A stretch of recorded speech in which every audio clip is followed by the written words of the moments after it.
Assalamualaikum warahmatullahi wabarakatuh. Waalaikumsalam warahmatullahi wabarakatuh. Alhamdulillahirabbil alamin. Allahumma shalli ala sayyidina Muhammadin wa ala alihi wa sahbihi wa sallim. Rabbi ishrah li sadri wa yassir li amri wahlul 'uqdatam min lisani yafqahu qawli.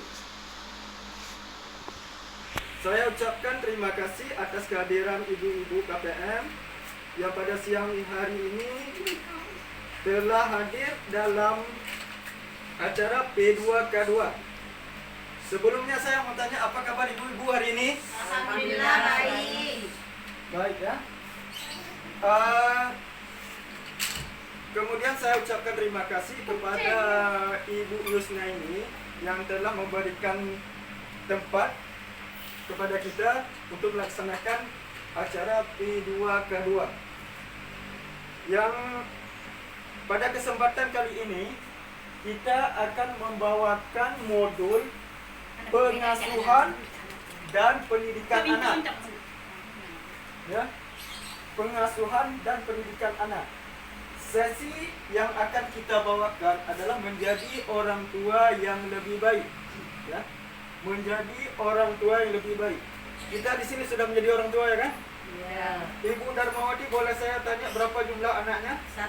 Satu. Kenapa sikil ibu? Sikir kasih Allah. Ibu Zahra berapa? Ibu Zahra alhamdulillah 4. Empat. Alhamdulillah. Ibu Sri? Dua.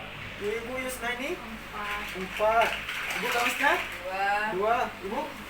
2. Jadi masing-masing punya anak. Punya anak putra dan putri. Ya. Di sini kita akan membagikan tips menjadi orang tua yang hebat. Di sini ada beberapa tips yang masing-masing tips nanti akan kita jelaskan satu persatu. Untuk tips yang pertama, tips menjadi orang tua yang lebih hebat, kami minta kepada Ibu Darmawati untuk membacakannya.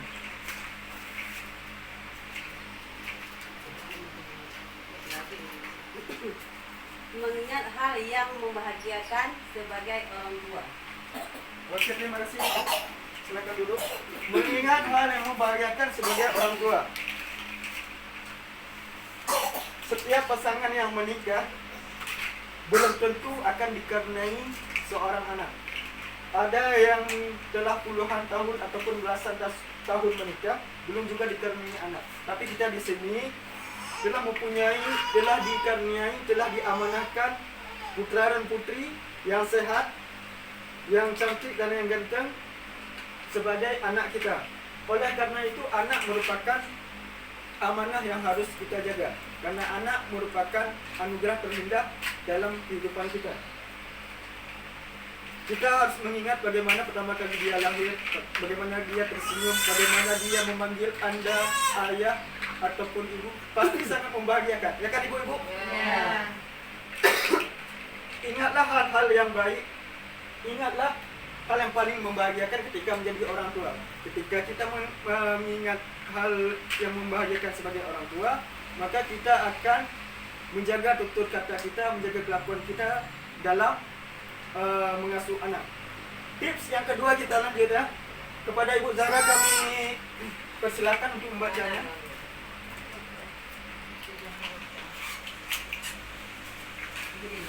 Sejalan antara perbuatan dan perkataan. Ya, sejalan, terima kasih Bu Zahra, silakan duduk. Sejalan antara perbuatan dan perkataan. Artinya antara perbuatan dan perkataan itu harus sinkron. Kalau kita menyuruh ketika waktu sholat sudah tiba, kita menyuruh anak untuk sholat, sedangkan kita masih update status di FB, kira-kira itu anak mau nggak melakukan sholat? Enggak, eh?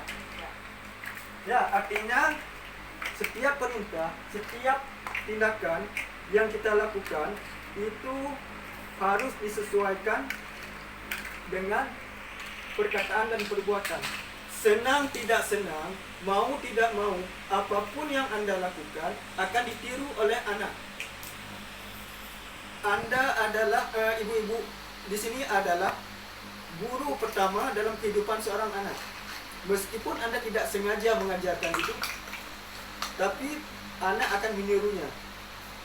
Maka oleh itu, marilah kita sama-sama memberikan contoh yang baik, memberikan tutur kata yang baik agar dapat ditiru oleh anak. Kemudian yang ketiga, Ibu Sri, kami minta kesediaannya untuk membaca tips yang ketiga. Selalu berusaha melihat hal positif yang ada dalam diri Anda. Oke, terima kasih Ibu Sri. Apa-apa, ini namanya juga anak-anak, apa-apa. Selalu berusaha melihat hal positif yang ada dalam diri sendiri. Sekarang coba Ibu Darmawati melihat Kamisna ini sebagai sifat baik yang ada pada Kamisna itu apa?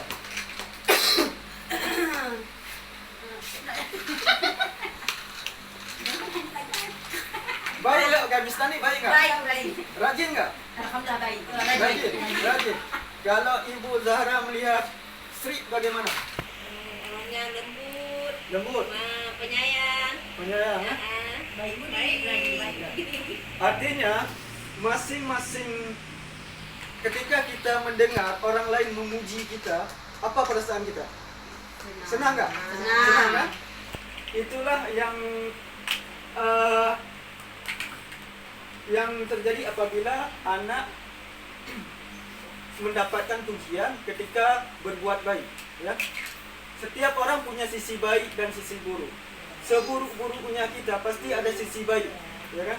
Ada cahaya terang dalam hati kita. Walaupun kita perampok, walaupun kita pencopet, pasti ada sisi baik dalam kehidupan, dalam hati kita. Dari sisi baik itulah kita mengembangkan sehingga dapat melakukan hal-hal yang positif. Kemudian kepada Ibu Yusna ini kami persilakan untuk membacakan tips yang keempat. Bersikap dan bertutur kata penuh kasih sayang tanpa kekerasan.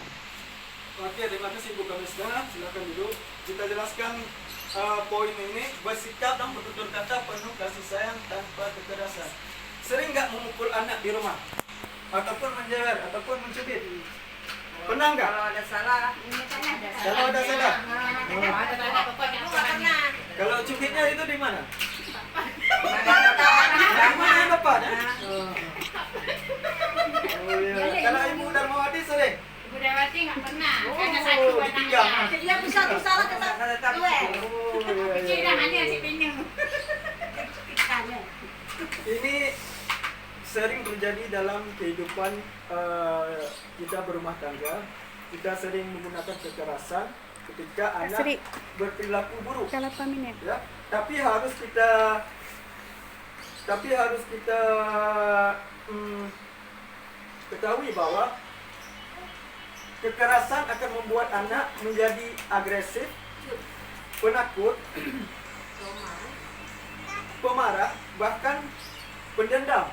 Hal ini semuanya akan mempengaruhi konsentrasinya di dalam belajar di sekolah. Oke, kita lanjut ya.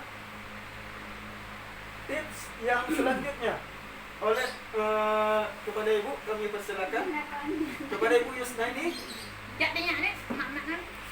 khususnya ketika ayah punya waktu luang, sebaiknya dimanfaatkan untuk mengasuh anak. Ayah dan ibu harus sama-sama bekerja sama dalam mengasuh anak. Ibu mempunyai efek tersendiri dalam mengasuh anak. Seorang perempuan misalnya lebih kepada perasaan, sedangkan yang ayah lebih kepada rasionalitas. Artinya perlu kombinasi pengasuhan antara ayah dan ibu. Kemudian yang selanjutnya Ibu Darmawati kita mintakan kembali untuk membacakan tips yang ke 1, 2, 3, 4, 5, 6. Yang ke-6. Ayah dan ibu saling berdiskusi dan memutuskan bersama hal terkait pengasuhan. anak. Oke, terima kasih Ibu Darmawati. Ya, seperti yang saya jelaskan tadi, bahwa ayah dan ibu harus bekerja sama dalam memutuskan hal-hal terkait dengan pengasuhan anak. Artinya harus satu jalan, satu arah. Jangan yang satu setuju dengan cara ini, satu lagi tidak setuju. Yang satu tarik ke kiri, satu tarik ke kanan. Artinya itu tidak sinkron. Ya. Kemudian yang terakhir, Ibu Sri, tolong kami mintakan pendapatnya. Ayah dan ibu menghindari perbedaan pendapat dan pertengkaran di hadapan anak. Ayah dan ibu menghindari, terima kasih Bu Sri. Ayah dan ibu menghindari perbedaan pendapat dan pertengkaran di hadapan anak. Sering nggak bertengkar dengan suami tercinta? Sering. Ada piring terbang di rumah. Ada piring terbang di rumah. Oh, itu yang nggak Hah? ada. Oh, nggak ada ya. Jadi dalam rumah tangga pastilah ada konflik ataupun perbedaan pendapat. Itu biasa dalam rumah tangga. Nggak mungkin selalu jalannya lurus. Pasti ada gelombang. Ibarat Cocok perang. ada, cuma nggak kekerasan, nggak ada kekerasan gitu. Sama berarti semuanya pasti ada beda pendapat. Itu pasti ada. Ya. Pasti ada. Tapi walaupun tapi sebaiknya tidak di depan anak. Sekali lagi saya ulang, menghindari perbedaan pendapat ataupun pertengkaran di hadapan anak. Karena anak mencontoh, anak melihat apa yang kita lakukan, apa yang terjadi sama kita. Kalau kita mengeluarkan kata-kata kasar terhadap pasangan, maka dia akan mencontoh, copy paste itu. Ya. Secara langsung, senang tidak senang, maka ini akan memberi pengaruh buruk terhadap anak. Ya. Sampai di sini jelas penjelasannya? Jelas? Ada pertanyaan? Tidak ada? Oke, terima kasih kepada ibu-ibu yang telah bersedia hadir dan meluangkan waktu di hari ini. Untuk sesi selanjutnya jangan lupa hadir. Kita akan membawakan modul yang kedua. Ini semua tes ini saya sangat berharap dapat diterapkan dalam kehidupan sehari-hari dalam rumah tangga. Ya, ingat, anak adalah anugerah terindah. Jaga amanah itu karena akan dimintai pertanggungjawaban di akhirat nanti. Saya ucapkan terima kasih atas kehadiran ibu-ibu. Saya akhiri dengan wabillahi taufiq wal hidayah. Assalamualaikum warahmatullahi wabarakatuh.